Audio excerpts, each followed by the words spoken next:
सण कुंकाचा उधळतो भक्त जगदंबा पूजितो, जगदंबा पूजितो, सोहळा नवरात्री गाजतो। नमस्कार सर्वांना, नवरात्रीच्या खूप खूप शुभेच्छा। नवरात्र स्पेशल आपण काही वेगवेगळे पदार्थ बनवत असतो। उपवास म्हटलं की नवरात्री आणि 9 दिवस उपवास असतो आणि अशा वेळी आपल्याला नेमकं काय बनवावं हे समजत नाही।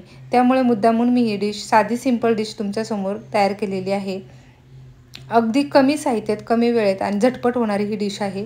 रेसिपीला सुरुवात करण्यापूर्वी माझ्या चॅनलवर नवीन असाल तर प्लीज चॅनलला सबस्क्राइब करा, व्हिडिओ आवडला तर लाईक करा।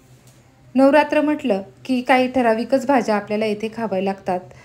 भेंडी स्वच्छ पाण्याने धुवून घेतलेली आहे। आता ही कोरडी करून आपल्याला या पद्धतीने कट करून घ्यायची आहे।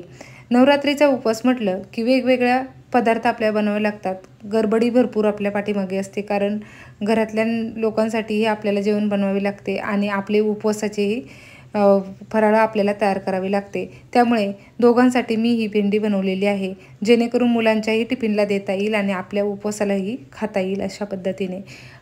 कढईमध्ये तूप टाकून घेतलेले आहे, त्यामध्ये मिरची, मीठ, हवी तर तुम्ही हिरवी मिरची टाकू शकता आणि ही चिरलेली भेंडी आपल्याला टाकून घ्यायची आहे। तुपाऐवजी शेंगदाण्याचे तेल वापरले तरी चालते। तुपामध्येच आपण मीठ टाकून घेतलेले होते, कारण जेणेकरून सर्व मीठ भेंडीला व्यवस्थित मिक्स केले जाईल आणि त्यानंतर आपल्याला यामध्ये शेंगदाण्याचा कूट टाकून घ्यायचा आहे। तसेच शेंगदाण्याचा कूट किंवा सुके खोबरे टाकले तरी चालते। हे पहा, अशा पद्धतीने भेंडी आपल्याला छान मिक्स करून घ्यायची आहे आणि यावरती 1-2-3 मिनिट झाकण ठेवून घ्यायचे आहे। झाकण ठेवल्यामुळे जे भेंडी पटकन वाफळली जाते। भेंडी चिकट असते, त्यामुळे त्यातील पाणी पटकन आटले जात नाही। सुरुवातीला जर आपण शेंगदाण्याचा कूट टाकला तर शेंगदाण्याचा कूट ते पाणी पटकन शोषले जाते शेंगदाण्याच्या कुटामुळे। हे पहा, अशा पद्धतीने एक 5 ते 7 मिनिटांमध्ये मस्त अशी आपली भेंडीची भाजी येथे तयार झालेली आहे। ही भाजी तुम्ही आता स्वतःला उपवासासाठी वापरू शकता आणि मुलांच्या टिफिनसाठीही आपण देऊ शकतो, म्हणजे आपले एक काम इथे वाचले जाते। आता आपण भेंडीसोबत खाण्यासाठी उपवासाचे डोसे बनवते। उपवासाचे डोसे बनवण्यासाठी 1 वाटी वरई आणि 1 वाटी साबुदाणा आपल्याला पाण्यामध्ये 3 ते 4 तास भिजून घ्यायचा आहे।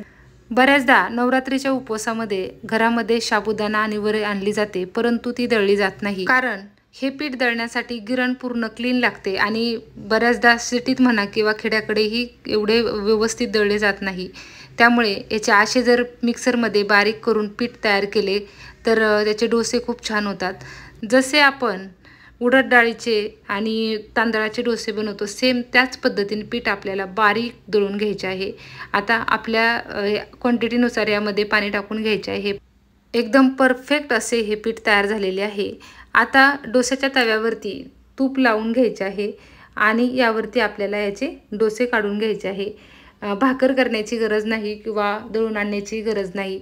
अगदी साध्या सोप्या पद्धतीने घरच्या घरी याचे पीठ तयार करता येते आणि गॅरंटी तेवढीच असते।